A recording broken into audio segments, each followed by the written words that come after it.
معزز خواتین، السلام علیکم ورحمۃ اللہ وبرکاتہ۔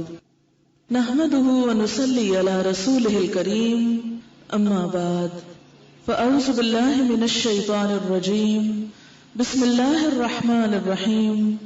رب اشرح لی صدری ویسر لی امری واحلل عقدۃ من لسانی یفقهوا قولی۔ یا ایھا الذین آمنوا قوا انفسکم واہلیکم نارا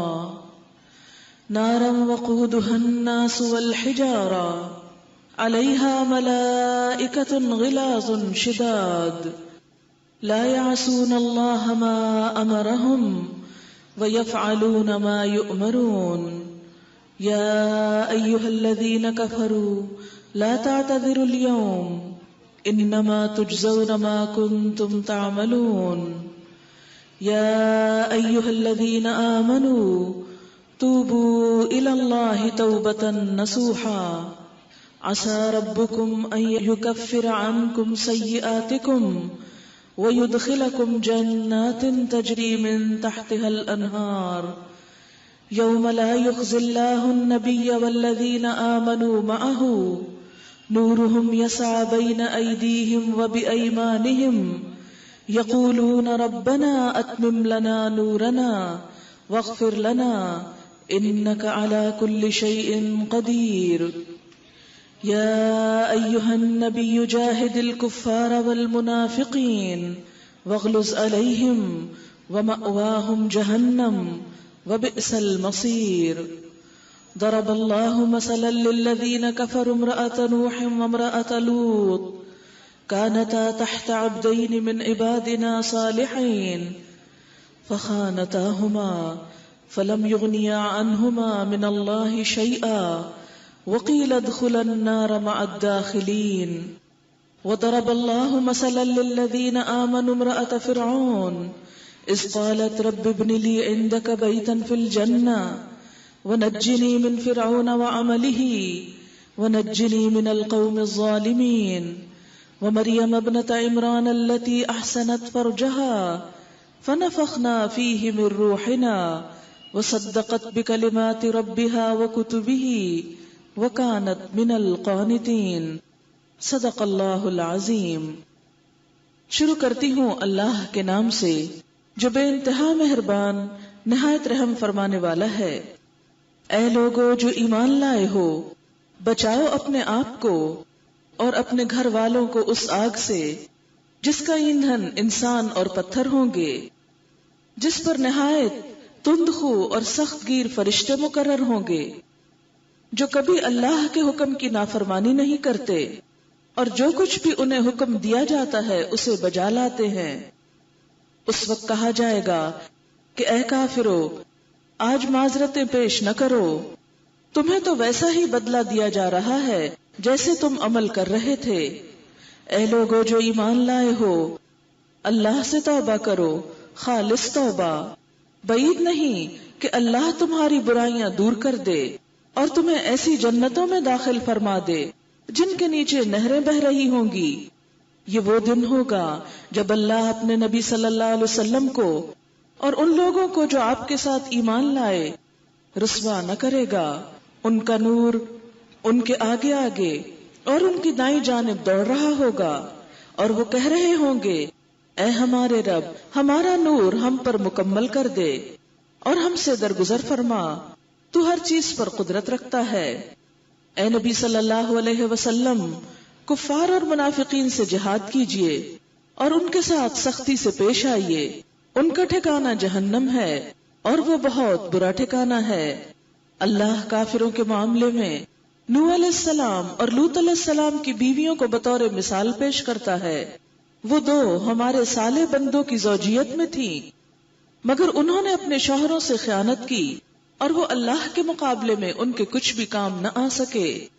دونوں سے کہہ دیا گیا جاؤ آگ میں جانے والوں کے ساتھ تم دونوں بھی چلی جاؤ۔ اور اہل ایمان کے معاملے میں اللہ فرعون کی بیوی کی مثال پیش کرتا ہے، جبکہ اس نے دعا کی اے میرے رب، میرے لیے اپنے ہاں جنت میں ایک گھر بنا دے اور مجھے فرعون اور اس کے عمل سے بچا لے اور ظالم قوم سے مجھ کو نجات دے۔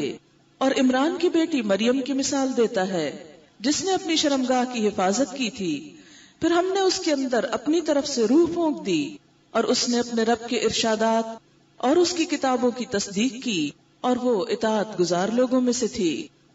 محترم خواتین، اس وقت میں نے آپ کے سامنے سورۃ التحریم کی آیت نمبر 6 سے 12 تک 6 آیات پڑھی ہیں اور ان کا ترجمہ بھی آپ نے سنا ہے۔ خطاب ہے ایمان والوں سے، یا ایھا الذین آمنوا، اے لوگو جو ایمان لائے ہو۔ کون ہیں ایمان والے؟ ہم ہیں، ہم سے خطاب ہے، کیونکہ ہم ایمان کا دعویٰ کرتے ہیں، اللہ کو مانتے ہیں، اس کے رسولوں کو مانتے ہیں، اس کی کتابوں کو مانتے ہیں، آخرت کے دن کو مانتے ہیں، فرشتوں کو مانتے ہیں، ان تمام چیزوں پر ہم ایمان رکھتے ہیں، لہذا ہم ایمان والے کہلاتے ہیں۔ ایسے ہی ایمان والوں سے اللہ تعالیٰ خطاب فرماتے ہیں، یا ایھا الذین آمنوا، اے ایمان والو۔ جب اللہ تعالیٰ پکاریں تو ہمیں کیا جواب دینا چاہیے؟ کیا کہنا چاہیے؟ کہ اے ہمارے رب، ہم حاضر ہیں، آپ ہمیں کیوں پکار رہے ہیں؟ آپ دیکھیے کہ پکار کا جواب دینا لازم ہوتا ہے۔ جب آپ کا نام لے کر کوئی آپ کو بلائے تو آپ کیا کہیں گے؟ چپ رہیں گے؟ نہیں، فوراً توجہ کریں گے۔ میرا نام کسی نے لیا، مجھے کسی نے پکارا، مجھ سے کوئی کچھ کہنا چاہتا ہے۔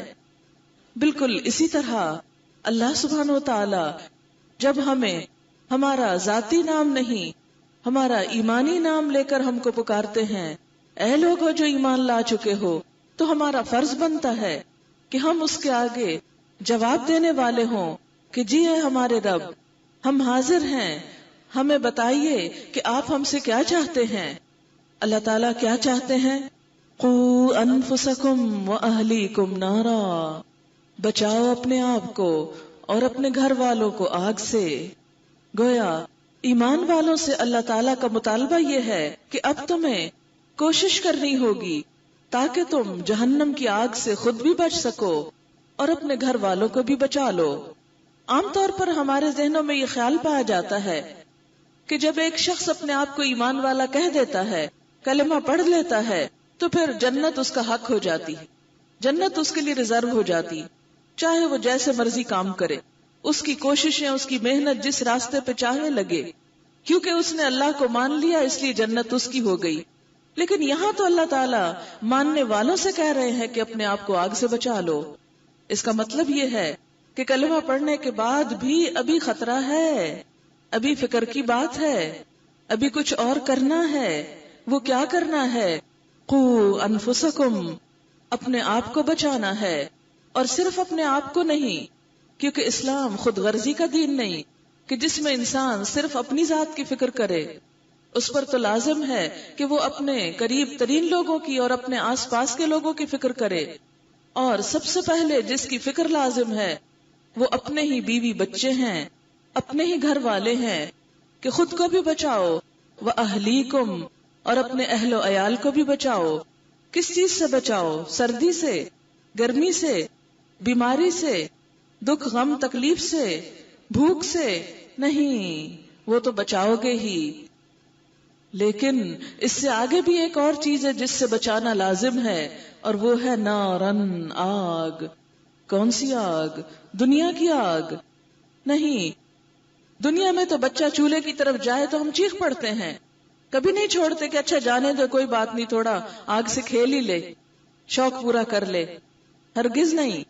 ہیٹر کی طرف بچہ قریب بھی پھٹکے تو ہم پریشان ہو جاتے ہیں کہ بچہ آگ کے پاس چلا گیا تو اس کے کپڑوں کو نہ پکڑ لے، اور اگر پکڑ لی تو کہیں اس کی ہلاکت نہ آ جائے، یہ ختم نہ ہو جائے، اس کو دکھ تکلیف نہ آئے۔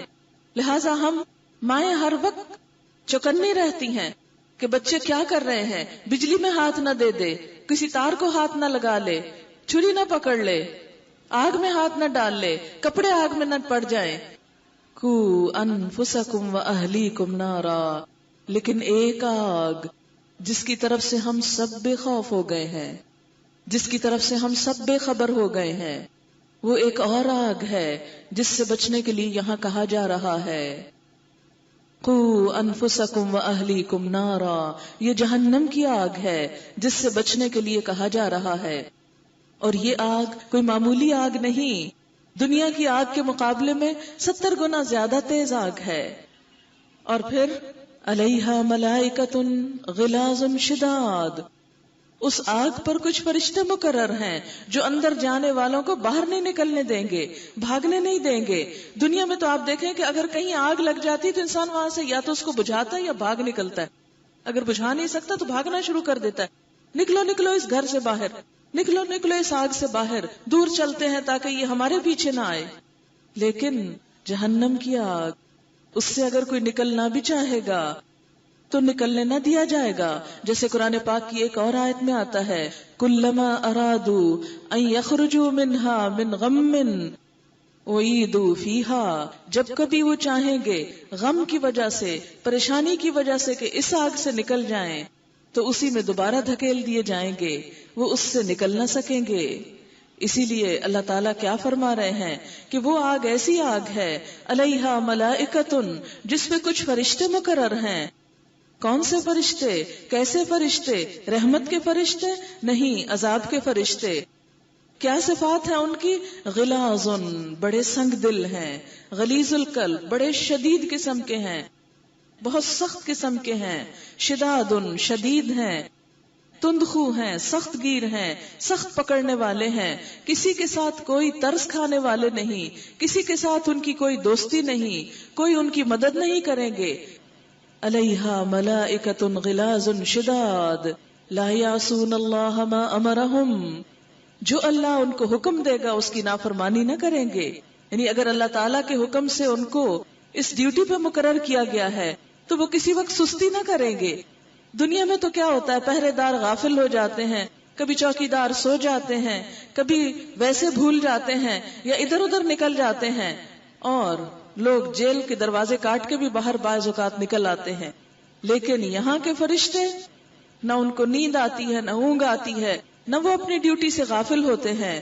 علیہا ملائکۃ غلاظ شداد لا یعصون اللہ ما امرہم، اللہ نے جو ان کو حکم دیا اس کی نافرمانی نہیں کرتے، اپنے اس کام میں کوتاہی نہیں کرتے. آپ دیکھیے کہ ایسی جگہ بتائی ہے اللہ تعالیٰ نے کہ جس سے ایمان والوں کو بچنے کے لیے کہا گیا ہے. اور پھر کیا فرمایا؟ وَيَفْعَلُونَ مَا يُؤْمَرُونَ، وہی کرتے ہیں جو حکم دیے جاتے ہیں. اب دیکھیے کہ یہاں پر جو ایمان والوں کو بہت بڑی ذمہ داری دی جا رہی ہے وہ کیا ہے کہ اپنے ساتھ ساتھ اپنے بچوں کی بھی فکر کرو، اپنی نسلوں کی آئندہ کی فکر کرو کہ وہ کس رخ پہ جا رہے ہیں، وہ کیا کر رہے ہیں.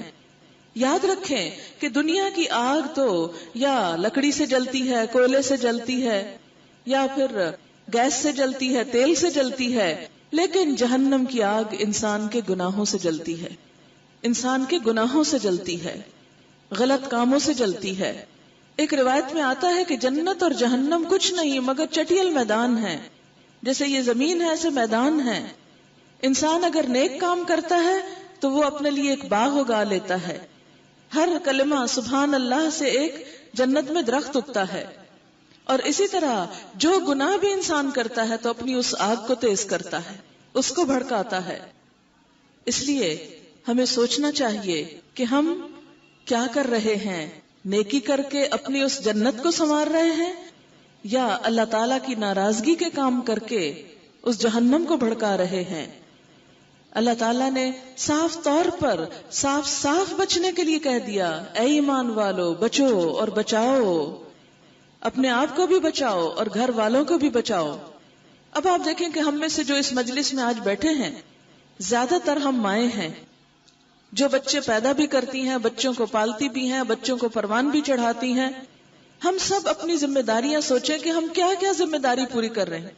آپ دیکھیں کہ پورے قرآن پاک میں آپ کو یہ نہیں ملے گا کہ اے لوگو جو ایمان لائے ہو اپنے بچوں کو کھانا کھلایا کرو، ان کے کپڑے دھویا کرو، گھر صاف کیا کرو، ان کی شادیوں کی فکر کرو، ان کے جہیز خوب تیار کرو.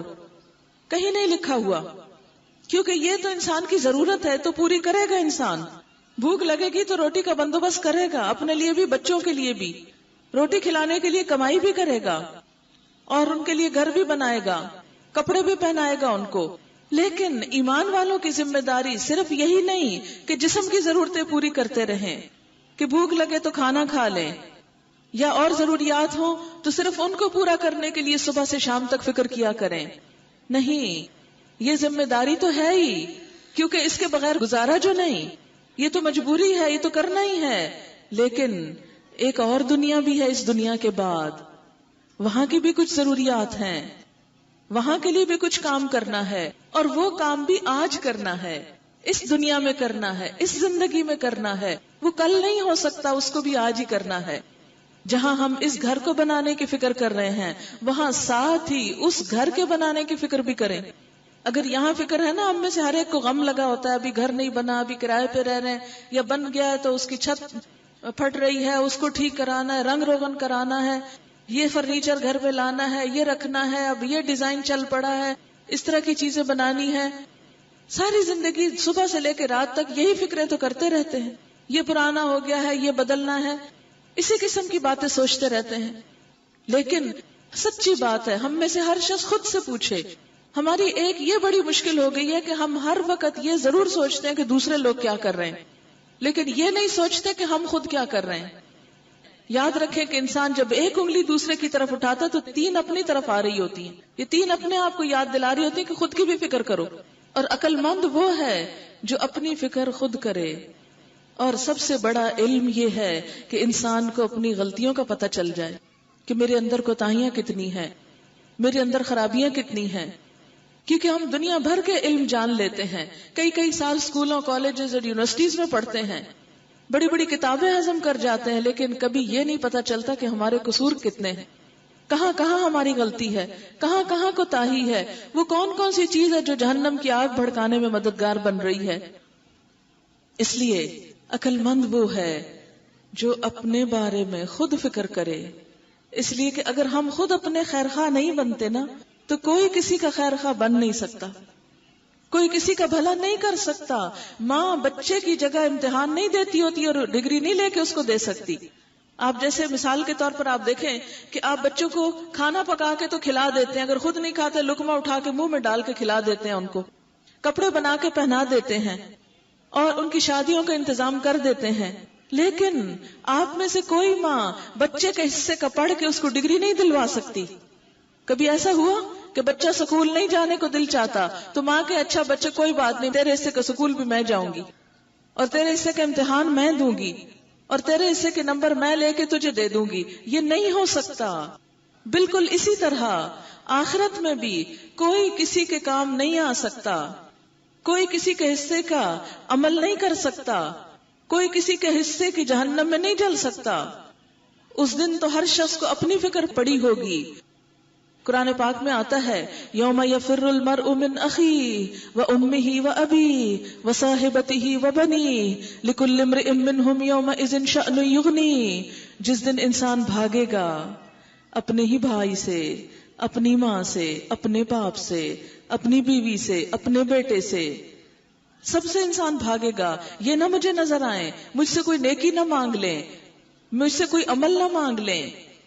ہر ایک کو اپنی فکر پڑی ہوگی. اس دن کوئی نہ ماں کام آئے گی نہ بچہ کام آئے گا. سب ایک دوسرے سے چھپ جائیں گے، سب ایک دوسرے سے منہ موڑ جائیں گے، سب بے وفائی کریں گے. اس لیے ہم میں سے ہر شخص کو اپنی فکر کرنا ہوگی. لہذا مجھے بھی اور آپ کو بھی، سب کو کیا کرنے کی ضرورت ہے؟ یہ سوچنے کی ضرورت ہے کہ ہم وہ کون سے کام ہیں جو کر رہے ہیں جس کی وجہ سے ہماری نجات کچھ امید کی جا سکتی ہے، اور کون سے کام ایسے ہیں کہ جو کر رہے ہیں اور ہمیں پتا ہے کہ یہ غلط ہیں اور پھر بھی چھوڑ نہیں رہے. آپ دیکھیں کہ ہم میں سے ہر شخص جب تک اپنی ذمہ داری نہیں سمجھے گا اس وقت تک بات نہیں بنے گی. جب ہم کوئی اچھا کام کرنے لگتے ہیں تو پھر دیکھتے ہیں اچھا فلاں کر رہا ہے، وہ نہیں کر رہا، تو پھر ہمیں کیا پڑی، ہم کیوں کریں؟ نہیں، کوئی کر رہا ہے کہ نہیں کر رہا، ساری دنیا بھی ایک طرف چلی جائے، ساری دنیا کنویں میں گرے تو ہم پیچھے گریں گے، سب گر رہے ہیں تو چلو میں بھی چھلانگ لگا کے دیکھوں. نہیں، اللہ نے مجھے عقل دی ہے. ہم میں سے ہر ایک کو اس عقل کو استعمال کرنا، ہم میں سے ہر ایک کو سوچنا چاہیے کہ مجھے اپنی فکر کرنی ہے. مجھے اس سے نہیں کہ میرے اور آس پاس کیا ہو رہا ہے، مجھے اس سے ہے کہ میں کیا کر رہی ہوں. تو بحیثیت ماں میں اور آپ آج مل بیٹھ کے سوچیں کہ ہم اپنے بچوں کی کیا فکر کر رہے ہیں. کیا ہم صرف ان کو کھلانے پلانے کا ہی انتظام کر رہے ہیں یا پھر ان کی آخرت کی بھی فکر کر رہے ہیں. دنیا سے انسان جب چلا جاتا ہے تو اس کے اپنے عمل ختم ہو جاتے ہیں. 3 چیزیں مرنے کے بعد اس کو فائدہ پہنچاتی ہیں اور ان میں سب سے پہلی چیز ولد صالح یدعو لہ، نیک اولاد جو ماں باپ کے لیے دعائیں کرے. کیا ہم نے اپنے بچوں کو نماز سکھائی ہے، قرآن پڑھایا ہے، دین سکھایا ہے کہ جب ہم دنیا سے چلے جائیں تو وہ نیکی کے کام کرتے رہیں اور ہمیں بھی دعاؤں میں یاد رکھیں. دنیا میں تو جو کچھ رزق قسمت میں ہے وہ مل ہی جاتا ہے، لیکن ایک گھر جو آخرت کا ہے اس کا بھی ہم سب کو فکر کرنا ہے. اور اس کا فکر جب تک ہم خود نہ کریں گے کسی اور کا فکر کرنا ہمارے کام نہیں آئے گا. لہذا ہم سب خود سوچیں. حدیث پاک میں آتا ہے کلکم راعٍ وکلکم مسئول عن رعیتہ، تم میں سے ہر شخص نگران ہے اور ہر شخص سے اس کی رعایا کے بارے میں پوچھا جائے گا. عورت کے بارے میں بھی فرمایا گیا والمرأة راعیة فی بیت زوجها ومسئولة عنها، عورت اپنے شوہر کے گھر میں نگران ہے. یعنی شوہر تو باہر چلا جاتا ہے کام کاج کرنے کے لیے، وہ تو گھر میں نہیں ہوتا. پیچھے عورت کا فرض بنتا ہے کہ وہ نگرانی کرے. کس بات کی؟ صرف اس بات کی نہیں کہ کنڈی لگی ہے کہ نہیں، کوئی چور نہ آ جائے. صرف اس بات کی نہیں کہ کھانا چولہے پہ جل نہ جائے. صرف اس بات کی نہیں کہ کپڑے دھونے والے تو وہ دھو لیے جائیں. اس بات کی بھی فکر کرے کہ بچوں نے نماز کا ٹائم ہے، نماز پڑھی ہے کہ نہیں پڑھی. بچوں کی عمر گزر رہی ہے، قرآن پڑھا ہے کہ نہیں پڑھا. کئی بچے جھوٹ تو نہیں بول رہے، کئی بچے چوری کی عادت کا شکار تو نہیں ہو رہے، کئی بچے بڑوں کے ساتھ بدتمیزی تو نہیں کر رہے، غیبت تو نہیں کر رہے. لیکن یاد رکھیے کہ بچوں کو بھی اللہ نے بڑی عقل دی. جو ماں خود نماز نہیں پڑھے گی وہ بچوں کو کہاں کہہ سکتی ہے کہ نماز پڑھو. حالانکہ کیا حکم ہے کہ 7 سال کا بچہ ہو جائے تو نماز کے لیے کہنا شروع کر دو، 10 سال کا ہو جائے تو مار بھی سکتے ہو. اور بلوغت کے بعد تو ایک ایک نماز کا پھر حساب ہے، پوچھا جائے گا. حدیث پاک سے پتہ چلتا ہے قیامت کے دن پہلا سوال جو انسان سے ہوگا وہ نماز کے بارے میں ہوگا. پہلا پرچہ جو چیک ہوگا قیامت کے دن، جس کا نتیجہ دیکھا جائے گا، وہ نماز ہوگی. اگر وہ پورا ہوا تو آگے کا حساب بھی آسان ہو جائے، پھر اگلے پرچے آسان ہو جائیں گے. لیکن اگر یہی اسی میں ناکامی ہو گئی تو پھر آگے کیا بنے گا. قرآن پاک میں آتا ہے کچھ لوگوں کے بارے میں اضاعوا الصلاة واتبعوا الشہوات فخلف من بعدهم خلف، کہ ان کے بعد یعنی نیک لوگوں کے بعد پھر ایسی نسلیں آئیں کہ جنہوں نے نمازیں ضائع کر دیں. اضاعوا الصلاة، اور کیا کیا؟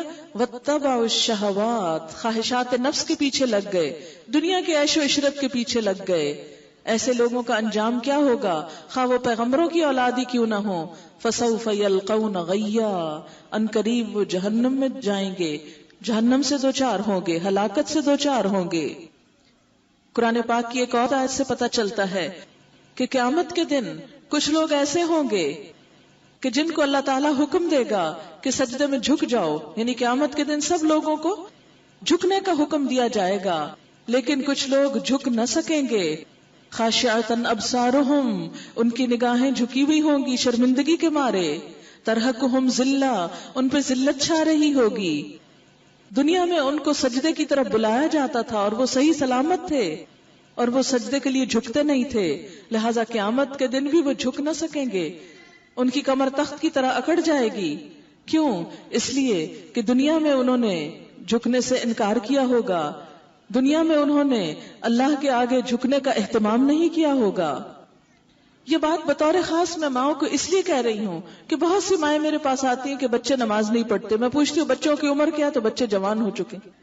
آپ دیکھیں کہ جب ایک درخت مضبوط ہو جاتا ہے نا، سخت ہو جاتا ہے، تو اس کو جھکانا بہت مشکل ہوتا ہے. لیکن جو پودا نرم ہوتا ہے، جس کی ٹہنیاں نرم ہوتی ہیں، اس کو آپ جدھر چاہیں جھکا لیں، دائیں جھکائیں بائیں جھکائیں، جدھر چاہیں موڑ لیں. لیکن جب ایک سخت ہو جاتا ہے درخت کا تنا، تو پھر اگر آپ اس کو موڑنے کی کوشش کریں گے تو اکثر وہ ٹوٹ جاتا ہے. پھر بڑے صبر و تحمل کی ضرورت ہوتی ہے. لہٰذا مائیں نبی صلی اللہ علیہ وسلم کی تعلیم کے مطابق جب بچہ ابھی چھوٹا ہی ہو تو اس کو دین کی طرف لائیں. اور یاد رکھیں دنیا کا ہر کام ہم لالچ دے کے خوشامد کر کے پیار محبت سے کراتے ہیں. نماز کی باری ہے تو ڈانٹ ڈپٹ شروع کر دیں, اٹھو نماز پڑھو, اور پھر یا جہنم کے ڈراوے دینے لگتے ہیں. نہیں, یہ کہنے کی بجائے کہ اٹھو نماز پڑھو, یہ کہیں آئے نماز پڑھتے ہیں, چلو نماز پڑھتے ہیں ہم سب, ان کو ساتھ کھڑا کریں. پھر آپ دیکھیں کہ وہ کیوں نہیں شروع ہوں گے. اس لیے یا ایھا الذین آمنوا قوا انفسکم واہلیکم نارا, اے لوگو جو ایمان لائے ہو بچاؤ اپنے آپ کو اور اپنے گھر والوں کو آگ سے, بال بچوں کو بچاؤ. اور پھر آپ دیکھیے کہ قیامت کے دن جا کر انسان اگر اللہ تعالیٰ سے معذرت کرے گا, بہانہ کرے گا, یا اللہ یہ بڑی مجبوریاں تھی, میرے تو کام ہی ختم نہیں ہوتے تھے, میں کیا کرتا, تو اس دن کیا کہا جائے گا, یا ایھا الذین کفروا, اے لوگوں جنہوں نے انکار کیا, لا تعتذروا اليوم, آج معذرتیں نہ کرو, آج بہانے نہ کرو, آج عذر نہ پیش کرو. اس سے کیا پتہ چلتا ہے کہ وہاں عذر پیش کرنا کوئی فائدہ نہ دے گا, کیونکہ اللہ تعالیٰ سے بڑھ کر کون جانتا ہے حقیقت کو. عذر بہانا تو وہاں چلتا ہے نا کہ جہاں دوسرے کو پتہ نہ ہو, وہاں تو کام نہیں آتا جس کو سب کچھ پتا ہو. اس ہستی کے سامنے کون جھوٹ بول سکتا ہے, کون بات چھپا سکتا ہے, کون بات بدل سکتا ہے, پھیر سکتا ہے, کوئی بھی نہیں. اس لیے کہ وہ تو ظاہر اور باطن, حاضر اور غائب, ہر چیز کا جاننے والا ہے. عالم الغیب والشہادہ, حاضر اور غائب سب کچھ کو وہ جانتا ہے, اس کے سامنے کوئی بہانہ کیسے کرے گا. آج آپ دیکھیں نیکی کا کوئی کام ہونا تو ہمارے پاس بہت سے بہانے ہو جاتے ہیں. کیا کریں, بچے چھوٹے ہیں. آپ دیکھیں کہ اکثر چھوٹے بچوں کی مائیں جو جوان ہوتی ہیں, صحت مند ہوتی ہیں, اگر ان سے کہا جائے کہ نماز کیوں نہیں پڑھتے تو کہتے ہیں بچے پیشاب کر دیتے ہیں. حالانکہ اگر ہم نے کوئی کہیں شادی کا جوڑا پہنا ہو تو اس پہ پیشاب نہیں کرنے دیتے بچے کو. کیوں نہیں کرنے دیتے, یہ خراب ہو جائے گا. ایک اچھے جوڑے کو تو پیشاب سے بچا لیتے ہیں بچے کے, لیکن جس جوڑے میں نماز پڑھنی ہوتی ہے اس کو پیشاب سے نہیں بچا سکتے. یہ صرف ہم بہانہ کرتے ہیں. سوچنا یہ چاہیے کیا قیامت کے دن ہمارا یہ بہانہ کام آ جائے گا, اللہ تعالیٰ مان جائیں گے کہ ہاں ٹھیک ہے کوئی بات نہیں, واقعی تمہارے چھوٹے بچے تھے. اللہ کو نہیں پتا تھا کہ مائیں بچے پیدا کریں گی اور ان کے بچے چھوٹے اس طرح کے کام کریں گے تو ان کو تو نماز معاف کر دینی چاہیے, لیکن اس نے ایسا نہیں کیا, اس لیے کہ طہارت تو مسلمان پہ لازم ہے. آپ کو پتا ہے حدیث میں آتا ہے کہ الطہور شطر الایمان, صفائی اور پاکیزگی جو ہے وہ آدھا ایمان ہے. آپ نماز پڑھیں کہ نہ پڑھیں, لیکن آپ پیشاب والے ناپاک کپڑے پہن کے سارا دن رکھیں گے, سوچنے کی بات ہے نا. انہی کپڑوں پہ کہیں گیلا ہاتھ لگ جائے گا, وہی گیلا ہاتھ کھانے میں لگ جائے گا, اسی سے کوئی اور کام شروع کر دیں گے. تو گندی ماں جو ہے وہ تو ہر وقت وہ گھر کے اندر ایک نجاست اور نحوست پھیلا کے رکھے گی. اللہ نے عقل دی ہے, سمجھ دی ہے, اس سمجھ کو استعمال کرتے ہوئے بنیادی فرائض کو ادا کرنے کی طرف پوری توجہ رہنی چاہیے. پھر اسی طرح فرمایا لا تعتذروا اليوم انما تجزون ما کنتم تعملون, مت بہانے کرو, آج تم کو وہی دیا جا رہا ہے جو تم عمل کرتے رہے ہو, آج تمہارے سامنے وہی ہے جو تم کر کے آئے ہو. تو اس سے کیا پتا چلتا ہے کہ جنت اور جہنم دراصل کیا ہے, انسان کے اعمال کا نتیجہ ہے. اچھا کریں گے تو اچھا نتیجہ سامنے آئے گا, برا کریں گے تو برا نتیجہ. بالکل ایسے ہی جیسے ایک طالب علم امتحان میں بیٹھ کے سنوار کے لکھتا ہے, بہت اچھی طرح سوچ سمجھ کے جواب دیتا ہے, پڑھ کے آیا ہوتا ہے, تیاری کر کے آیا ہوتا ہے, بہترین پرچہ کرتا ہے. اور دوسری طرف دوسرا ایک نکما انسان کیا کرتا ہے, جو پڑھ کے نہیں آتا وہ پرچہ بھی پھر اسی طرح ٹال مٹول کر کے اٹھ پٹانگ لکیریں ڈال کے وہ آ جائے گا اور وہ سمجھے گا کہ میں نے اپنا کام کر لیا. تو اب آپ خود سوچ سکتے ہیں کہ جس طالب علم نے سال بھر پڑھا, محنت کی, کوشش کی, توجہ کی, امتحان میں صحیح طور پر لکھا, اس کا نتیجہ کچھ اور ہوگا, اور اس کا کچھ اور ہوگا جس نے نہ پڑھا نہ لکھا نہ کوئی کام کیا اور نہ امتحان میں کوئی صحیح جواب دیا. اور اگر دونوں کے نمبر برابر کر دیے جائیں تو کیا ہوگا, یہ انصاف ہوگا؟ نہیں, ایسا نہیں. اللہ تعالیٰ نے کہیں نہیں قرآن پاک میں کہا اے لوگو بے شک تم کچھ نہ کرو یا جو تمہارا دل آئے کرو, میں نے تمہارے لیے جنت تیار رکھی ہوئی ہے. کہیں نہیں لکھا ہوا، یہ مطلب ہم نے خود نکالا ہوا ہے اپنی مرضی کا، تاکہ ہمیں کوئی کام نہ کرنا پڑے. پھر فرمایا یا ایھا الذین آمنو، اے لوگو جو ایمان لائے ہو، توبو الی اللہ توبۃ نصوحا، توبہ کرو اللہ کی طرف، خالص توبہ، سچی توبہ. یعنی اللہ تعالیٰ کے حضور اپنے گناہوں کی معافی مانگو، کیونکہ پچھلے گناہوں کا علاج سوائے معافی کے کچھ نہیں اب. اور معافی کیسے، توبہ کیسے؟ توبہ صرف زبان ہلانے کا نام نہیں ہے. توبہ کے کچھ طریقے ہیں، ادب آداب ہیں. پہلی بات یہ ہے توبہ میں کہ جو ہو چکا اس پہ شرمندہ ہو، اس کا احساس ہو کہ یا رب میرے سے غلطی ہوئی. بالکل ایسے ہی پتہ نہیں کل زلزلہ یہاں محسوس ہوا ہے کہ نہیں، کراچی میں تو بہت زور کا جھٹکا محسوس ہوا ہے. تو اس وقت مختلف لوگ اپنی اپنی بات بتا رہے تھے، تو ہر ایک کو اپنے گناہ بہت یاد آئے کہ ہائے اگر ہم مر جاتے اب تو کیا بنتا، کیا خدا کو منہ دکھاتے، کیا جواب دیتے. تو آپ دیکھیں کہ یہ تو اللہ کی رحمت ہے نا کہ ہم کو بچا لیتی، لیکن ایک دن تو موت نے آ ہی جانا نا، وہ تو کوئی نہیں بچا سکتا. تو جس طرح چھوٹا سا ایک زلزلے کا جھٹکا انسان کو ہلا کے رکھ دیتا ہے اور اس کو سارے گناہ خود ہی نظر آنے لگتے ہیں، اپنی غلطیاں خود دیکھنے لگتا ہے انسان. ہائے ہائے ابھی تو میں نے یہ کام نہیں کیا، ابھی تو اس کی پکڑ ہو جائے گی، پھر کیا کروں گا، توبہ استغفار، اب موقع ملے تو میں سب سے پہلے اپنا یہ کام پورا کر لوں. اسی طرح ایک دن موت نے آ جانا ہے، اس سے کوئی فرار نہیں، کوئی بھاگ نہیں سکتا، کوئی اس سے پلہ چھڑا نہیں سکتا. آپ نے دیکھا موت نے کبھی چھوڑا کسی بچے کو جس کے لیے آئی ہو، خواہ وہ بچہ ہو؟ کبھی چھوڑا کسی جوان کو، کسی بوڑھے کو، کسی بیمار کو، کسی تندرست کو؟ نہیں. جس کی لکھی ہے جہاں جس حال میں جیسے آ جاتی، وہ انتظار نہیں کرتی. اور ہم میں سے کون کہتا ہے میں نے بوڑھے ہو کر ہی مرنا ہے؟ کسی کے پاس کوئی گارنٹی نہیں. کون کہتا ہے کہ میں اتنے سال تو ضروری جیوں گا؟ کوئی نہیں کہتا. اتنی غیر یقینی چیز زندگی، ایک بالکل کچی تار کی طرح کہ جو کسی وقت بھی ٹوٹ سکتی ہے. اس زندگی پہ بھروسہ کر کے، کل کی امید رکھ کے ہم اللہ تعالیٰ سے توبہ بھی نہیں کرتے. توبو الی اللہ توبۃ نصوحا، توبہ کرو اللہ کی طرف، خالص توبہ. کیسی توبہ؟ جس میں شرمندگی بھی ہو، جس میں زبان سے توبہ بھی ہو. نماز پڑھ کے بھی توبہ کی جائے، توبہ کے نفل بھی پڑھے جاتے ہیں. اچھی طرح وضو کر کے 2 نفل پڑھ کے اللہ تعالیٰ سے پچھلے گناہوں کی معافی مانگی جائے اور پھر مدد مانگی جائے، یا اللہ تو ہماری مدد فرما کہ آئندہ ہم تیری اطاعت کے مطابق زندگی بسر کریں. پھر اس کے بعد استغفار پڑھنا، پھر آئندہ ان گناہوں سے بچنا جو پچھلی زندگی میں کرتے رہے. یعنی توبہ کا مطلب یہ ہے کہ اب آئندہ یا اللہ نماز نہیں چھوڑیں گے، آئندہ جھوٹ نہیں بولیں گے، آئندہ غلط کام نہیں کریں گے. پھر اس کے بعد فرمایا عسیٰ ربکم ان یکفر عنکم سیئاتکم، امید کی جاتی ہے کہ تمہارا رب تم سے تمہاری برائیاں دور کر دے. یعنی تم توبہ کرو گے تو اللہ تعالیٰ تمہاری برائیاں بھی تم سے پھر دور کر دے گا، یعنی پچھلے گناہوں کو بھی مٹا دے گا. یہ ہے وہ غفور الرحیم، معاف کرنے والا. جب انسان اپنی پچھلی کوتاہیوں پہ شرمندہ ہوتا ہے اور عہد کرتا ہے کہ آئندہ نہیں کروں گا، اور واقعی وہ آئندہ پھر گناہ چھوڑ دیتا ہے، تو اللہ تعالیٰ پچھلے گناہوں کو مٹا کے صاف کر دیتا ہے.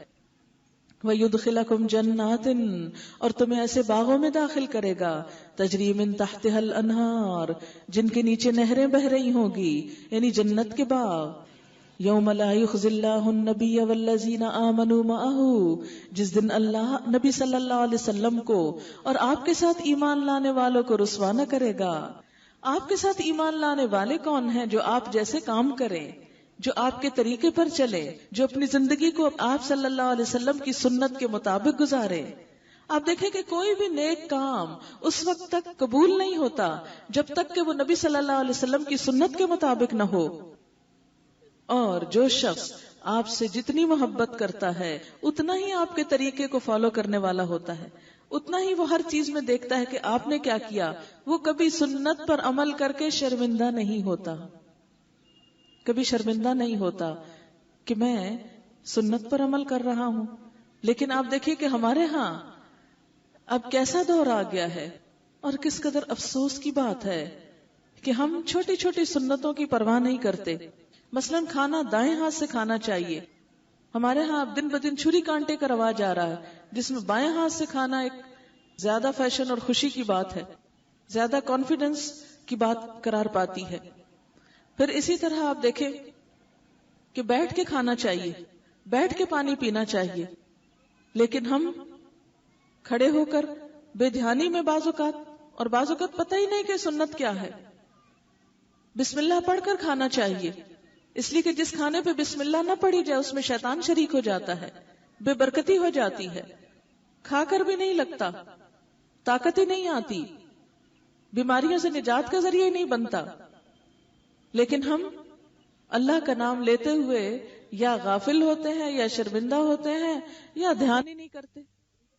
اس لیے ضرورت کس بات کی ہے کہ ہم اپنی زندگی کے طریقوں کو آپ صلی اللہ علیہ وسلم کی سنت کے مطابق ڈھالیں. نہ صرف یہ کہ نماز روزے کی حد تک, بلکہ عام زندگی کے اخلاق میں بھی. نورہم یسعی بین ایدیہم وبایمانہم, ان کا نور ان کے آگے آگے اور ان کی دائیں جانب پھیل رہا ہوگا. کس کا نور؟ ایمان والوں کا نور. یہ نور کیا چیز ہے؟ یہ نور انسان کے نیک اعمال کی روشنی ہے. یاد رکھیے, پیچھے نار کا ذکر ہوا ہے اور یہاں نور کا ذکر ہوا ہے. نار کیا ہے؟ جو گناہوں سے بنتی ہے. نور کیا ہے؟ جو نیکیوں سے پیدا ہوگا. اب یہ اپنی قسمت کی بات ہے, اپنے شوق کی بات ہے, اپنی محنت کی بات ہے, اپنی دلچسپی کی بات ہے. کیا کہ ہم اپنے لیے کیا تیار کرتے ہیں, نار یا نور؟ کس چیز سے ہمیں دلچسپی ہے دونوں کی اصل ایک ہی, لیکن دونوں کا انجام مختلف ہے, تاثیر مختلف ہے. نورہم یسعی بین ایدیہم وبایمانہم, ان کا نور ان کے آگے آگے اور ان کی دائیں جانب دوڑ رہا ہوگا. یہ تو سب کو معلوم ہے نا کہ حشر کا دن جو ہے وہ مکمل اندھیرے کا دن ہوگا.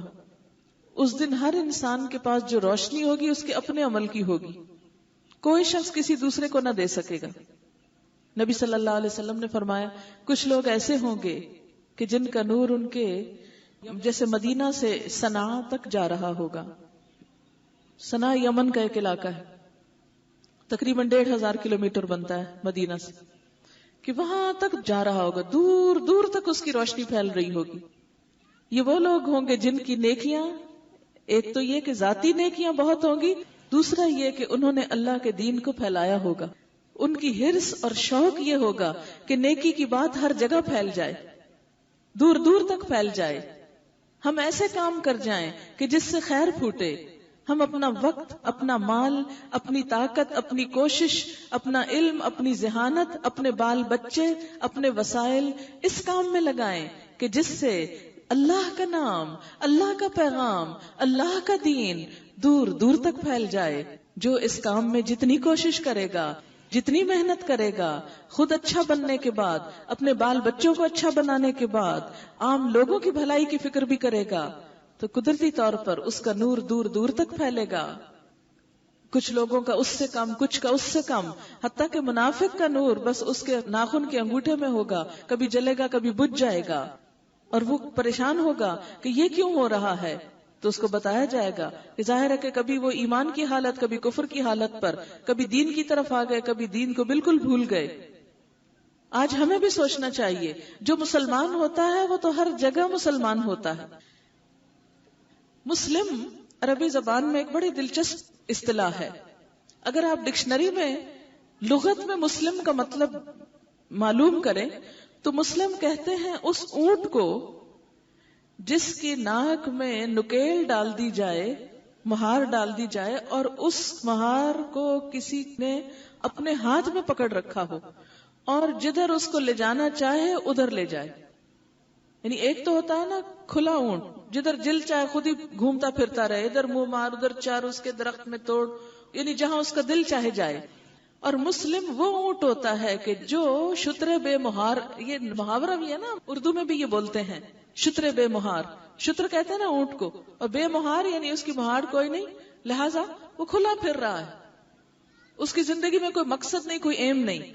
لیکن مسلم کون ہوتا ہے؟ عربی میں مسلم اونٹ کو کہتے ہیں کہ جس کے ناک میں نکیل ڈالی ہوئی ہو، مہار ڈالی ہوئی ہو اور وہ کسی کے ہاتھ میں ہو۔ اب مسلمان کون ہے؟ وہ انسان کہ جس نے اپنی باگیں اللہ کے ہاتھ میں دے رکھی۔ وہ شتر بے مہار کی طرح نہیں ہے کہ جو اس کا دل چاہے، جو اس کی خواہش ہو، جو اس کی مرضی ہو وہ کرتا پھرے۔ نہیں، وہ کیا کرتا ہے؟ اپنا آپ اس نے اللہ کے حوالے کر رکھا ہے۔ اسی لیے ہم کہتے ہیں نا کہ اسلام کس کو کہتے ہیں؟ اپنے آپ کو اللہ کے حوالے کر دینا۔ جو اللہ تعالیٰ چاہے وہی کریں گے۔ لہذا مسلمان اس اونٹ کی طرح ہوتا ہے کہ جس کی باغیں اللہ کے ہاتھ میں، جس کی مرضی اللہ کی مرضی کے تابع ہے۔ جہاں سے وہ روکتا ہے ادھر سے باغ کھینچتا نہیں، ادھر نہیں جانا، رک جاتا ہے۔ جدھر جانے کو کہتا ہے کہ چلو اس طرف، وہ ادھر چل پڑتا ہے۔ ہمارے لیے بھی اللہ تعالیٰ نے اس دنیا میں کچھ چیزیں حلال کی ہیں، کچھ چیزیں حرام کر دی ہیں۔ مسلمان وہ شخص ہے جو اپنے آپ کو وہاں سے روک لے جس چیز کو اللہ نے حرام کیا ہے، خواہ وہ کھانے کی ہو، خواہ وہ دیکھنے کی ہو، خواہ وہ سننے کی ہو۔ چاہے اس کے سامنے سونا رکھا ہو، وہ کسی کی چیز پہ غلط نظر نہیں ڈالے گا، اس لیے کہ میری چیز ہی نہیں، میں کیوں اٹھاؤں، میری اس سے کیا دلچسپی، میرا اس سے کیا مطلب کہ میں کسی کے مال کو اس نظر سے بھی دیکھوں۔ لینا اور چھیننا اور چرانا اور دھوکے سے اور فراڈ سے لینا تو بہت دور کی بات۔ اسی طرح جو دیکھنا اللہ نے حرام کیا وہ میں کیوں دیکھوں؟ آپ دیکھیں کہ آج امت مسلمہ پر ایک بہت بڑا عذاب یا طوفان جو ہے وہ کیا ہے؟ میڈیا کا۔ کہ آپ نہیں بھی چاہتے تو آپ دیکھیں بے حیائی کے منظر، ٹیلی ویژن کھولیں اس پر دیکھیں۔ اور اب تو خالی ٹیلی ویژن کی بات ہی نہیں رہی، گھر گھر میں کیبل پہنچ چکی ہے، ڈش پہنچ چکی ہے۔ اس میں صرف مسلمان نہیں، کافروں کے ننگے ناچ اور غلط سلط قسم کی حرکتیں اور چیزیں۔ ہم میں سے اچھے بھلے لوگوں نے ان سب چیزوں کو اپنے لیے حلال، جائز اور درست قرار دے دیا۔ دن رات بچے ان چیزوں کو دیکھتے رہتے ہیں، خود بھی ہم دیکھتے ہیں، بچے بھی دیکھتے چلے جاتے ہیں، اور برائی کو برائی سمجھا ہی نہیں جاتا۔ ایک وقت تھا کہ جب اس چیز کو برا سمجھا جاتا تھا، نہیں نہیں حرام ہے یہ سب کچھ، کسی عورت کو اس حال میں دیکھنا یا کسی مرد کو دیکھنا یہ درست نہیں۔ لیکن آج ہماری نگاہیں دیکھتی ہیں مگر ہمارے دلوں میں کوئی اس کے بارے میں تکلیف ہی پیدا نہیں ہوتی۔ ہم نے اس کو کلچر سمجھ لیا، ہم نے اس کو فن قرار دیا، ہم نے اس کو انجوائمنٹ قرار دیا، اور گھنٹوں ہم اس کے آگے بیٹھ کر وقت گزار لیتے ہیں۔ پھر اسی طرح مسلمان تو وہ ہوتا ہے جو اپنے کانوں کی بھی حفاظت کرتا ہے۔ نبی صلی اللہ علیہ وسلم نے فرمایا تھا کہ میں آلات موسیقی توڑنے کے لیے بھیجا گیا ہوں، لیکن ہمارا حال کیا ہے کہ ہماری صبح نہیں ہوتی، رات نہیں ہوتی، ہم کو نیند نہیں آتی اس کے بغیر، ہمارا اٹھنا بھی اس سے، ہمارا سونا بھی اس سے، کہیں بھی بیٹھے ہوں اسی طرح کی ہر جگہ پر۔ اور اب تو مسلمانوں کی شادیوں کے اندر بطور خاص ایسی مجلسیں سجائی جاتی ہیں۔ کیا ایسی کسی مجلس میں ہم حضور صلی اللہ علیہ وسلم کو بھی دعوت دے سکتے ہیں؟ کیا اگر اللہ کے رسول صلی اللہ علیہ وسلم آج موجود ہوں تو ہم اپنی شادیوں میں بلا سکتے ہیں، ان کو دعوت دے سکتے ہیں کہ آپ بھی تشریف لائیں، دیکھیں ہم آپ کی امت ہو کے کیا کیا کام کر رہے ہیں؟ پھر قیامت کے دن ہم کس منہ سے ان کے سامنے جائیں گے، کس منہ سے کہیں گے کہ آپ ہماری سفارش کیجیے، ہم پکڑے ہوئے ہیں؟ آپ صلی اللہ علیہ وسلم چوروں کی سفارش کریں گے اللہ کے پاس کہ اللہ یہ میری امت کے چور ہیں، آپ ان کو معاف کر دیجیے، یہ دھوکہ باز لوگ ہیں ان کو معاف کر دیجیے، یہ دوسروں کے ساتھ فراڈ کرنے والے لوگ ہیں ان کو معاف کر دیجیے، یہ گھنٹوں بیٹھ کے لوگوں کی غیبت کرتے تھے ان کو معاف کر دیجیے، یہ دلوں میں بغض بھر کے بیٹھے ہوئے تھے، نفرتیں اور عداوتیں، ان کو معاف کر دیجیے؟ اللہ کے رسول صلی اللہ علیہ وسلم ایسی امت پر فخر کریں گے؟ ہرگز نہیں۔ وہ تو ان سب چیزوں کو ختم کرنے کے لیے آئے تھے، اور اگر ہم نے آپ کا کہنا نہیں مانا، آپ کی بات نہیں مانی، تو پھر حق کیا ہے کہ آپ سے کہیں کہ آپ ہمیں چھڑا دیں؟ صحیح بخاری میں ایک حدیث آتی ہے کہ آپ صلی اللہ علیہ وسلم نے فرمایا کہ میں تم میں سے کسی کو اس حال میں نہ پاؤں کہ قیامت کے دن وہ اپنی گردن پہ ایک اونٹ لادے ہوئے آئے اور مجھ سے کہے کہ یا رسول اللہ صلی اللہ علیہ وسلم میری مدد کیجئے، میں اس وقت مدد نہ کروں گا، میں آج صاف بات پہنچا چکا ہوں۔ اور وہ اونٹ چوری کا اونٹ ہو جو کسی کا چرایا ہوا، اور وہ اپنی گردن، ظاہر ہے کہ جو کسی کی کوئی چیز چرائے گا قیامت کے دن اٹھا کے لائے گا اور اپنے عمل کی شکل میں دینی پڑے گی۔ حتیٰ کہ کسی کی ناحق زمین کی ایک بالشت کسی نے اگر ہتھیائی ہوگی 7 زمینوں کا توق اس کے گلے میں ڈالا جائے گا. یہ حدیث کے الفاظ ہیں. اور آج آپ دیکھیے کہ ایک پلاٹ کتنی دفعہ بک جاتا ہے فراڈ کے ساتھ. کتنے ہی واقعات آپ نے ایسے سنے ہوں گے. اور ہم مسلمان ہوتے ہوئے اپنے پیٹوں میں ایسے حرام کا پیسہ ڈال لیتے ہیں. کتنے جھگڑے اور کتنے فسادات انہی باتوں کی وجہ سے ہیں کہ مسلمان قوم کو اس بات کا احساس ہی نہیں رہا. حلال کیا ہے، حرام کیا ہے، جائز کیا ہے، ناجائز کیا ہے. ہم سمجھتے ہیں کہ ہم نے کلمہ پڑھ رکھا ہے، جنت ہماری پکی ہے، لہٰذا جو دل میں آئے کرو، شتر بے مہار کی طرح. نہیں، مسلمان ایسا نہیں ہوتا. وہ شتر بے مہار کی طرح نہیں ہوتا.